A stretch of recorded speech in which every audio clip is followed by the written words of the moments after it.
बोल रहे कि एक तो बम है, ले जाएगा अपना बैग में। एक तो बम है, अपना बैग में ले जाएगा। नहीं कुछ पैसा वैसा ले लेना।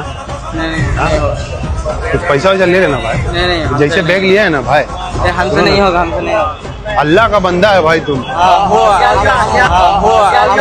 भाई ले जाओ, जल्दी भाई ले जाओ ना। जल्दी। আজ থেকে দুদিন আগে হাওড়া স্টেশনের বাইরে এক নর্দমার কিট অভিষেক শর্মা নামের ছেলেটি তিনি মাদ্রাসার দুটো ছাত্রকে কাছে ডেকে নিয়ে বলছেন, বোম আছে, বোম নিয়ে যাও না, বোম আছে, বোম নিয়ে যাও, পয়সা দেবো, কত পয়সা লাগবে, কত পয়সা দেবো। এবং সেই ভিডিও নেট মাধ্যমে ছড়াছড়ি আজ ভাইরাল হয়ে গেছে নেট মাধ্যমে।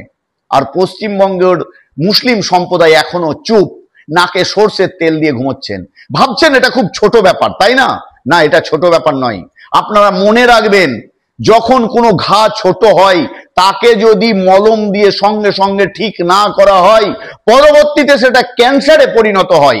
আর সেই নর্দমার কিট অভিষেক শর্মা এখনো জেলের বাইরে কেন? এখনো মুসলিম সমাজ শুয়ে আছে কেন? ওই কিটটাকে কেন জেলের মধ্যে ভরা হচ্ছে না? তার এই ষড়যন্ত্র। আপনারা কি এটা ভুলে যাচ্ছেন বর্তমানে মুসলিমদের উপর কিভাবে অত্যাচার চলছে? কাল যদি ফুসলে ফাসলে ওই বোমটা ওই মাত্র মাদ্রাসার ছাত্রর ব্যাগের মধ্যেই দিয়ে দিত, সকাল থেকে সন্ধ্যে পর্যন্ত গদি মিডিয়া একটাই কথা বলতো, মাদ্রাসায় জঙ্গি পয়দা করে, মাদ্রাসার ছাত্রদের ব্যাগে বোম পাওয়া গেছে, বোম পাওয়া গেছে, বোম পাওয়া গেছে। বোমটা কে ভরলো তখন তারা দেখতো না। তাই আমি এখনো বলবো, সময় আছে, জেগে উঠুন, ছোট ছোট অপরাধকে প্রতিবাদ করুন, তাহলে আর বড় অপরাধ হবার সম্ভাবনা নয়। নচেত ওই ধরনের ছোট ছোট ঘাগুলোকে ট্রিটমেন্ট না করলে আস্তে আস্তে ক্যান্সারে পরিণত হবে, তখন কিন্তু আর কোনো রাস্তা থাকবে না।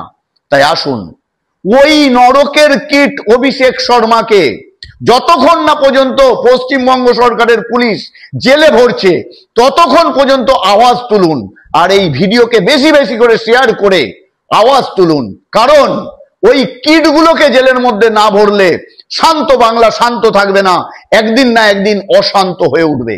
সকলে সুস্থ থাকুন, ভালো থাকুন, এই কামনা করি। ধন্যবাদ।